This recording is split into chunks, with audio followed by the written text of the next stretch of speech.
Let us remember we are in the holy presence of God, and let us adore him.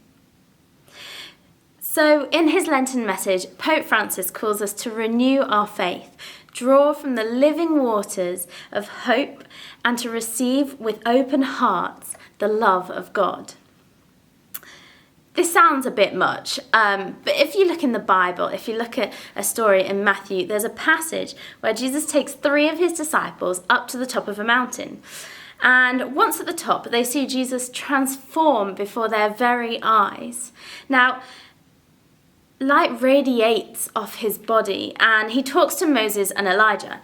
And during this, a really bright, incredible cloud appears over the group, and it says, "This is my son, with whom I am pleased. Listen to him." Now, as you can imagine, the disciples were terrified. They were afraid and in complete shock. But Jesus says, "Do not be afraid." This passage is perfect for reflecting on the Pope's Lenten message.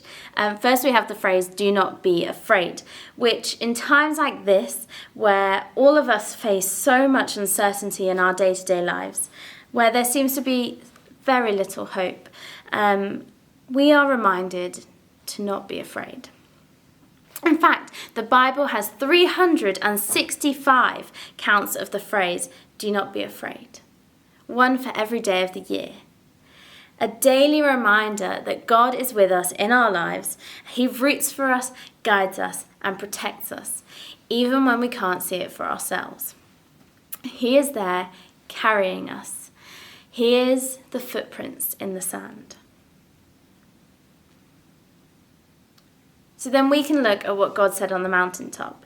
"This is my son, in whom I am well pleased. Listen to him." This is something we actually hear quite a lot. As Christians, we're called to be like Christ, to ask ourselves, what would Jesus do? The answer can be as difficult or as complex as you want it to be. But it all comes back to one thing: love. If God is pleased with Jesus, then let's listen to him. Let's listen to what he said. Let's love our neighbour, and let's serve one another in love.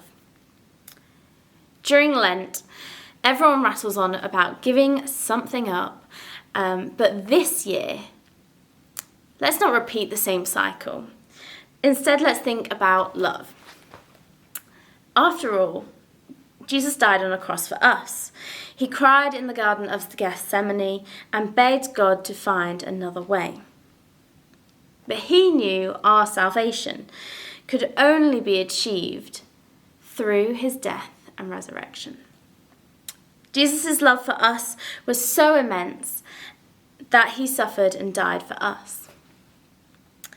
Quite often the crucifixion scene is romanticised. But I want to invite you to take a second and just to imagine what really happened. The heat, the sounds of people jeering, the laughter of the guards, the blood trickling down his forehead, the pain of a hammer being nailed through his flesh. Jesus endured all of it out of a love for someone he didn't know, for sinners, for everyone that is and everyone that ever will be. And it was the greatest act of love ever seen. So this Lent, let us be more like Jesus and love those around us, no matter who they are, and regardless if we know them or not. Let's give more to the people around us. Let's clothe the homeless. Let's feed the hungry. Let's listen to the unheard. There is so much you can do, whether it's donating money, clothes, food, or time to local charities. Maybe it's dropping off small boxes of joy on people's doorsteps, or listening to a friend who needs some reassurance, smiling at a stranger, or saying hello to someone new. So in Israel, there are 2 bodies of water, one being the Sea of Galilee, which is full of fish and surrounded by lush foliage, and the other being the Dead Sea, which has no seaweed, no life in, around, or near this body of water. Both the Sea of Galilee and the Dead Sea are fed by the River Jordan.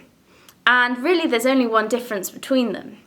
So the difference is that the Sea of Galilee takes the water from the River Jordan and gives it back.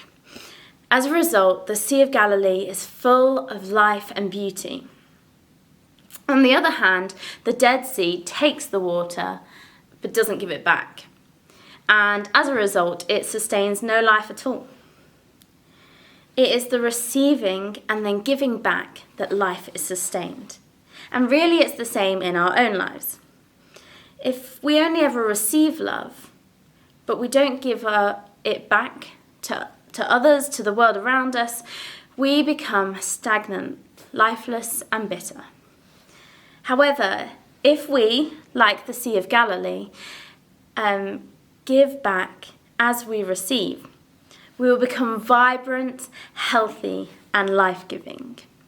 And so we are called to receive with open hearts the love of God, to listen to Jesus' teachings and to share in the love he has for each of us. Let us be more like the Sea of Galilee. Share out the love God has for each of us with others as we prepare for the death and resurrection of our Saviour. Live Jesus in our hearts forever. I don't know why I'm crying.